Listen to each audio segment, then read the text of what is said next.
അമ്മേ, അതെ, അമ്മ പറയുന്നത് സത്യം തന്നെയാ. ഞങ്ങളെയൊക്കെ വേദനിപ്പിച്ചാൽ നിനക്ക് സമാധാനം കിട്ടുമെങ്കിൽ അമ്മ ഇനി നിന്നോടൊന്നും ആവശ്യപ്പെടില്ല. വന്നവരുടെയൊക്കെ മുന്നിൽ ഞങ്ങൾ മാനം കെട്ട് നിൽക്കുന്നത് കാണാനാണ് നീ ആഗ്രഹിക്കുന്നതെങ്കിൽ അത് തന്നെ നടക്കട്ടെ. പക്ഷേ ഇത്രയും കാലം നിന്റെ നന്മ മാത്രം ആഗ്രഹിച്ചുകൊണ്ട് പ്രവർത്തിക്കുകയും ചിന്തിക്കുകയും ഒക്കെ ചെയ്ത മനുഷ്യനാണ് ശങ്കരമാവൻ. നീ കാരണം അങ്ങേര് കൂടി അവരുടെ മുന്നിൽ തലകുമ്പിട്ട് നിൽക്കേണ്ടി വരുമല്ലോ എന്ന് ഓർക്കുമ്പോൾ സഹിക്കാൻ കഴിയുന്നില്ലടാ എനിക്ക്. കാരണം ആ പാവം മനുഷ്യൻ നിന്നോട് ഒരു തെറ്റും ചെയ്തിട്ടില്ലല്ലോ വിനു. അത് പറയുമ്പോൾ നളിനിയുടെ ശബ്ദം പെട്ടെന്ന് അറിയാതെ ഒന്ന് ഇടറിപ്പോയി. ഇനിയിപ്പോൾ വിധി അതാണെങ്കിൽ അങ്ങനെ തന്നെ നടക്കട്ടെ, അല്ലാതെ എന്തു പറയാനാ. കണ്ണുകൾ അമർത്തി തുടച്ചുകൊണ്ട് അമ്മ അവിടെ നിന്നും നടന്നകലുന്നു നോക്കി നെറ്റിയിൽ ഉരസി പിടിച്ചുകൊണ്ടവൻ വീണ്ടും അവിടെ തന്നെ നിന്നു.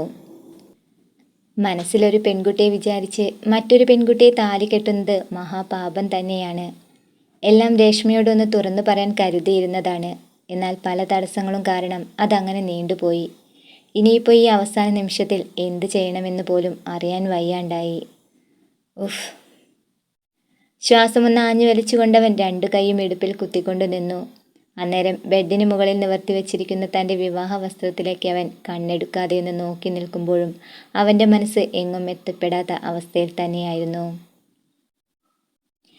മുറിയിലെ ബെഡ് ലാമ്പിൻ്റെ വെളിച്ചത്തിൽ നഗ്നമായി കിടക്കുന്ന അവൻ്റെ നെഞ്ചിലേക്ക് അവൾ തലവെച്ച് കിടക്കുമ്പോൾ സുഖമുള്ള ഒരു ആത്മനിർവൃതിയുടെ നിറവിൽ അവനും പാതി മയക്കത്തോടെ തന്നെ കിടക്കുകയായിരുന്നു.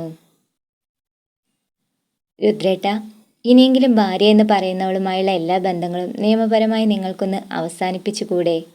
എങ്കിൽ ഈ കൈ പിടിച്ചുകൊണ്ട് എനിക്ക് അവിടേക്ക് വന്ന് കയറാമല്ലോ. ഈ കൈ കൊണ്ട് ഒരു താലി കൂടി എൻ്റെ കഴുത്തിൽ ചാർത്തിയാൽ പിന്നെ നമ്മൾ ആരെയും ഭയക്കേണ്ടതില്ലല്ലോ രുദ്രേട്ട. നിങ്ങളെനിക്ക് സ്വന്തമാവുകയും ചെയ്യും. വിയർപ്പ് പൊടിഞ്ഞ് അവൻ്റെ നെഞ്ചിൽ തല ചേർത്ത് വെച്ചുകൊണ്ട് റാണി അത് പറയുമ്പോൾ നേരിയ മയക്കത്തിലും രുദ്രനൊന്ന് പുഞ്ചിരിക്കാൻ ശ്രമിച്ചു. ശരിക്കും എന്നോട് സ്നേഹം തോന്നിയിട്ടാണോ റാണി നീ ഇതൊക്കെ പറയുന്നത്? അതോ എൻ്റെ സ്വത്തും സമ്പാദ്യങ്ങളൊക്കെ കണ്ടിട്ടോ? ദേ രുദ്രേട്ട, എന്നെക്കുറിച്ച് നിങ്ങൾ ഇങ്ങനെയൊക്കെയാണോ കരുതിയിരിക്കുന്നത്?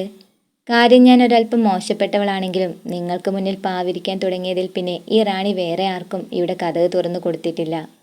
ഇനി ജീവിക്കുകയാണെങ്കിൽ അത് നിങ്ങളുടെ കൂടെ ആകണമെന്നൊരു മോഹം ഉള്ളിൽ കുടിയേറി പാർത്തിട്ട് കുറച്ച് കാലമായി. ഇനിയും കാത്തിരിക്കാൻ എന്തോ എനിക്ക് മനസ്സ് വരുന്നില്ല. അതുകൊണ്ടാ ഒരു തീരുമാനം പറയാൻ ഞാൻ ആവശ്യപ്പെടുന്നത്. ഇനി നിങ്ങൾക്ക് അവളെ പിരിയാൻ ഇഷ്ടമില്ലെങ്കിൽ പിന്നെ വേണ്ട, ഞാൻ നിർബന്ധിക്കുന്നില്ല. ഒരു പരിഭവത്തോടെ പെട്ടെന്ന് റാണി അവനെ നിന്നും മടർന്നു മാറാൻ ശ്രമിച്ചതും രുദ്രൻ അവളെ ഒന്നുകൂടി ചുറ്റിപ്പിടിച്ച് കിടന്ന് അവളുടെ മുഖത്തേക്കൊന്ന് നോക്കി. ശരി ശരി, നിന്നെ എനിക്ക് പണ്ടേ വിശ്വാസമാ റാണി. തുളസിയുടെ കാര്യത്തിൽ ഞാനൊരു തീരുമാനം കണ്ടിട്ടുണ്ട്. അത് ഉടനെ തന്നെ നടപ്പാക്കാൻ തന്നെയാണ് എൻ്റെയും തീരുമാനം. അതുവരെ മാത്രമുള്ള ഒരു കാത്തിരിപ്പ്. എന്താ, അതിന് നിനക്ക് സമ്മതമല്ലേ? ആ ചോദ്യത്തിൽ അവനെ നോക്കി അവൾ വശ്യമായൊരു പുഞ്ചിരിയോടെ വീണ്ടും അവൻ്റെ ദേഹത്തോട് തന്നെ പറ്റിച്ചേർന്ന് കിടന്നു.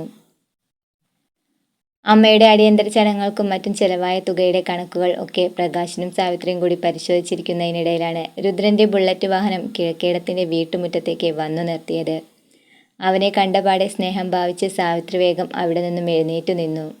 അതിനൊപ്പം പ്രകാശനും ഒരു പുഞ്ചിരി അവന് നേരെ സമ്മാനിച്ചു. വന്ന കാലിൽ ഇങ്ങനെ നിൽക്കാതെ ഇവിടെ വന്നിരിക്കു രുദ്ര.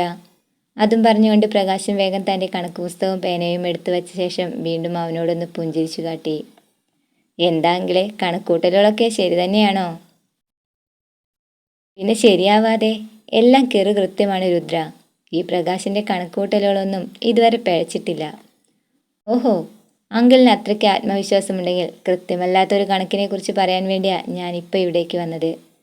ഇത്രയും നാള് നമ്മളൊക്കെ അഭിനയിച്ചു തകർത്തൊരു നാടകമുണ്ടല്ലോ, അതൊന്ന് വിശദമാക്കാനും എത്രയും പെട്ടെന്ന് അതിനൊരു അവസാനം ഉണ്ടാക്കാനുമാ ഈ രുദ്രൻ ഇപ്പോൾ ആഗ്രഹിക്കുന്നത്.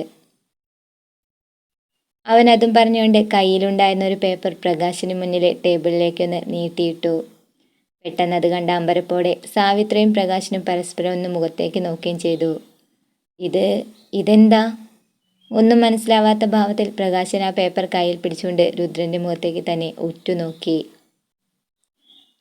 അതൊന്ന് തുറന്നു നോക്കണമെങ്കിലേ, എന്നിട്ട് എത്രയും പെട്ടെന്നൊരു തീരുമാനം പറ.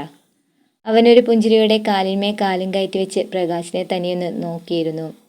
രുദ്രന്റെ സംസാരം കേട്ടപാടെ അയാൾ വേഗം ആ പേപ്പർ ഒന്ന് തുറന്നു നോക്കിയതും ഒരു ഞെട്ടലോടെ അയാളുടെ കണ്ണുകൾ അറിയാതെ തുറന്നു പിടിച്ചു പോവുകയായിരുന്നു. ഭർത്താവിൻ്റെ അന്തം വിട്ടുള്ള നിൽപ്പിൽ സംശയം തോന്നിയ സാവിത്രിയും ഉടനെ അയാളുടെ അടുത്തേക്ക് ചെന്ന് ആ കടലാസിലേക്കൊന്ന് പാളി നോക്കി. ഡിവോഴ്സ് നോട്ടീസോ? വിശ്വസിക്കാനാവാതെ കണ്ണുകൾ തുറപ്പിച്ച് സാവിത്രി അത് പറയവേ രുദ്രൻ സ്വന്തം തുടയിലൊന്ന് താളമിട്ടുകൊണ്ട് അവിടെ നിന്നും എഴുന്നേറ്റു. അതെ, ഡിവോഴ്സ് നോട്ടീസ് തന്നെയായത്. ഇനി ഈ ബന്ധം തുടർന്നു കൊണ്ടുപോകാൻ എനിക്ക് താല്പര്യമില്ല അങ്കിളെ. അതുപോലെ നമ്മൾ തമ്മിലുള്ള ഈ നാടകവും ഒന്ന് അവസാനിപ്പിച്ചു കഴിഞ്ഞാൽ എനിക്കെൻ്റെ പാട്ടിനങ്ങ് പോകാലോ.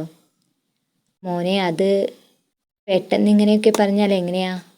ഞങ്ങൾ തുളസിയുമായി സംസാരിച്ച് എങ്ങനെയെങ്കിലും അവളെ നിന്റെ കൂടെ തന്നെ പറഞ്ഞുവിടാൻ ശ്രമിക്കാം. ദയവീത് അവളുടെ വിവരക്കേട് മോനൊന്ന് ക്ഷമിച്ചു കൊടുത്താൽ മാത്രം മതി. വിവരക്കേട്? താലി കെട്ടിയ പുരുഷനുള്ളപ്പോൾ കാമുകനെ തേടി പോകുന്നതാണല്ലോ വിവരക്കേട്. ഈ ഞാനും അത്ര മോശമൊന്നുമല്ല. എന്നാലും എനിക്കുണ്ടായ മാനക്കേടിനെ മായ്ച്ചു കളയാൻ ഇനി ഇതേ ഉള്ളൂ ഒരു പരിഹാരം. പിന്നെ എനിക്ക് ഈ ബന്ധമിന് തുടർന്നു കൊണ്ടുപോകാൻ താല്പര്യവുമില്ല. ഇത്രയും നാളില്ലാത്തൊരു പണയം വെപ്പിനെ കുറിച്ച് പറഞ്ഞാണല്ലോ തുളസിയെ ഞാൻ കെട്ടിയത്. അന്നെനിക്ക് അവളെ സ്വന്തമാക്കാൻ ആഗ്രഹമുണ്ടായിരുന്നു. അതുകൊണ്ടാണ് നിങ്ങളുടെ ഈ നാടകത്തിന് ഞാനും കൂട്ടുനിന്നത്. എൻ്റെ മുൻപിൽ നിങ്ങൾ കടം വാങ്ങി ബാധ്യതയുള്ളവരാണെന്ന് തുളസിയെ പറഞ്ഞ് തെറ്റിദ്ധരിപ്പിക്കണമെന്നും അതുമുതലെടുത്ത് അവളെ വിവാഹം കഴിക്കണമെന്നും ആയിരുന്നല്ലോ ഈ നാടകത്തിൻ്റെ പ്രധാന ഉദ്ദേശം. അതെന്തായാലും ഭംഗിയായി സാധിച്ചു. പോരാത്തതിന് അടുക്കളക്കാരിയുടെ മകനുമായുള്ള പ്രേമ നാണക്കേടിൽ നിന്നും കിഴക്കേടൻ തറവാടിൻ്റെ മാനം കാക്കാനും ഈ രുദ്രന് സാധിക്കുകയും ചെയ്തു. ആ സ്ഥിതിക്ക് ഇനിയും ഈ ഭാരം പേറി നടക്കേണ്ട കാര്യമൊന്നും എനിക്കില്ല അങ്കിളെ. മോനെ രുദ്ര, നീ ഇതെന്തൊക്കെയാ പറഞ്ഞു വരുന്നത്?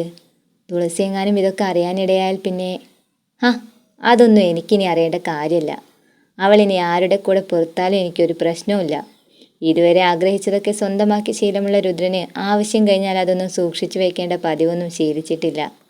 അതുകൊണ്ട് ഞാൻ ഈ നാടകം ഇവിടെ വെച്ച് തന്നെ അങ്ങ് അവസാനിപ്പിക്കുക. പിന്നെ എന്നെ ഇഷ്ടമില്ലാത്തതുകൊണ്ട് ഈ ഡിവോഴ്സ് നോട്ടീസിൽ അവൾ ഒപ്പിടാതിരിക്കുകയില്ലെന്ന് എനിക്ക് ഉറപ്പുണ്ട്. അതുകൊണ്ട് കാര്യങ്ങളൊക്കെ കുറച്ച് വേഗത്തിൽ തന്നെ നടത്തി തന്നാൽ വലിയ ഉപകാരമായിരിക്കും. പ്രകാശൻ അങ്കിളിനെ ഞാൻ പറഞ്ഞ കാര്യങ്ങളൊക്കെ വ്യക്തമായി മനസ്സിലാക്കി കാണുമെന്ന് വിശ്വസിക്കുന്നു. രണ്ടുപേരെയും ഒന്ന് ആക്കിയ മട്ടിൽ അവൻ പുഞ്ചിരിച്ച ശേഷം അവർക്ക് നേരെ കൈവീശിക്കൊണ്ടവൻ ആ വീട്ടിൽ നിന്നും ഇറങ്ങിപ്പോകുമ്പോൾ പെട്ടെന്ന് സാവിത്രിയുടെ നെഞ്ചൊന്ന് തകർന്നു പോകുന്നത് പോലെ അവർക്ക് അനുഭവപ്പെട്ടു. എന്നാലും നമ്മുടെ കണക്കൂട്ടലുകളൊക്കെ ആകെ തകിടം മറിഞ്ഞല്ലോ പ്രകാശേട്ടാ. രുദ്രനുമായുള്ള ബന്ധത്തോടെ അവൻ്റെ സമ്പാദ്യങ്ങളൊക്കെ നമുക്കും കൂടി അനുഭവിക്കാമെന്നല്ലേ നമ്മളൊക്കെ കരുതിയത്. ഇതിപ്പോൾ അവളോടുള്ള അവൻ്റെ സ്നേഹം കാര്യം നടക്കുന്നത് വരെ മാത്രമേ ഉണ്ടായിരുന്നുള്ളൂ എന്ന് ഇപ്പോഴല്ലേ നമുക്ക് മനസ്സിലായത്. ശരിക്കും അവനല്ലേ നമ്മളെ പറ്റിച്ചത്? ഇതിനു വേണ്ടിയായിരുന്നോ നമ്മൾ ഇത്രയൊക്കെ പാടുപെട്ട് അവളെ അവനെ വിവാഹം കഴിപ്പിച്ചു കൊടുത്തത്? വിവാഹത്തിന് ചെലവാക്കിയ പൈസ പോലും നമുക്ക് അവൻ്റെ കയ്യിൽ നിന്ന് ഈടാക്കാൻ കഴിഞ്ഞില്ല. സത്യത്തിൽ സ്വപ്നം കണ്ടതും ആശിച്ചൊക്കെ വെറുതെ ആയിപ്പോയി. ഇതിനൊക്കെ കാരണം ആ ഉരുമ്പെട്ടവളുടെ തലതിരിഞ്ഞ പ്രവൃത്തിയായി പോയല്ലോ. തുളസിയോടുള്ള ദേഷ്യം ഉള്ളിൽ കടിച്ചമർത്തി പിടിച്ചുകൊണ്ട് സാവിത്രി അത് പറയുമ്പോൾ പ്രകാശനും അത് ശരിയെന്ന അർത്ഥത്തിലൊന്ന് തലയാട്ടി കൊടുത്തു. എന്ത് ചെയ്യാനാ സാവിത്രി, ആ വിനോദിൻ്റെ കൂടെ എൻ്റെ പുന്നാര മോൾ ഇറങ്ങി തിരിച്ചില്ലായിരുന്നെങ്കിൽ കാര്യങ്ങളൊക്കെ നമ്മുടെ വഴിക്ക് തന്നെ നടക്കുമായിരുന്നല്ലോ. ഇതിപ്പോൾ കരുതിയതിനേക്കാൾ വലിയ നാണക്കേട് ഉണ്ടാവുകയും ചെയ്തു. ഒന്നും നടന്നതുമില്ല. നാശം പിടിക്കാനായി ഉണ്ടായ ഒരു ജന്മം. ഥൂ. അയാൾ അതും പറഞ്ഞ് നേരെ തിരിഞ്ഞു നോക്കിയത് തുളസിയുടെ മുഖത്തേക്കായിരുന്നു. സത്യങ്ങളെല്ലാം കേട്ടറിഞ്ഞ അമർഷത്തിൽ അവളുടെ കണ്ണും മുഖവുമെല്ലാം ചുവന്നുരുണ്ടപ്പോൾ പ്രകാശിനറിയാതെ ഒന്ന് പതുങ്ങിപ്പോവുകയായിരുന്നു. ദേഷ്യവും സങ്കടവും എല്ലാം ഒതുക്കി നിർത്താൻ കഴിയാതെ അന്നേരം കണ്ണു തുറച്ചുകൊണ്ട് അവൾ അവർക്ക് നേരെ അടുക്കുന്നത് കണ്ട് സാവിത്രിക്കും തൻ്റെ ധൈര്യമെല്ലാം ചോർന്നൊലിക്കുന്നത് പോലെയാണ് തോന്നിയത്. അവരുടെ മുൻപിലേക്ക് വന്നു നിന്നിട്ടും അവൾ ഒന്നും പറയാതെ തീക്ഷ്ണമായൊരു നോട്ടത്തോടെ രണ്ടുപേരെയും നോക്കുമ്പോൾ പ്രകാശിൻ്റെയും സാവിത്രിയുടെയും ശബ്ദം ഉയർന്നു വന്നതേയില്ല. എങ്കിലും അയാൾ ധൈര്യം സംഭരിച്ചുകൊണ്ട് പതുക്കെ ഒന്ന് തൻ്റെ ഉമിനീരിറക്കി വിട്ടു. നീ എന്താ ഇങ്ങനെ തുറച്ചു നോക്കുന്നത്? വെറുതെ നോക്കിയതാ ഞാൻ എൻ്റെ അച്ഛനെ. നിങ്ങളുടെയൊക്കെ ഉള്ളിലെ വിഷം ഇത്രത്തോളം ഉണ്ടെന്ന് മനസ്സിലാക്കാൻ ഞാൻ വൈകിപ്പോയതിൽ എനിക്കിപ്പോൾ എന്നോട് തന്നെ പുച്ഛം തോന്നുക. ഓ, അപ്പോൾ നീ ഞങ്ങൾ തമ്മിലിവിടെ സംസാരിച്ചതൊക്കെ കേട്ട് കാണും അല്ലേ? അതെ, അവളൊന്ന് അമർത്തി മൂളിക്കൊണ്ട് പറഞ്ഞു.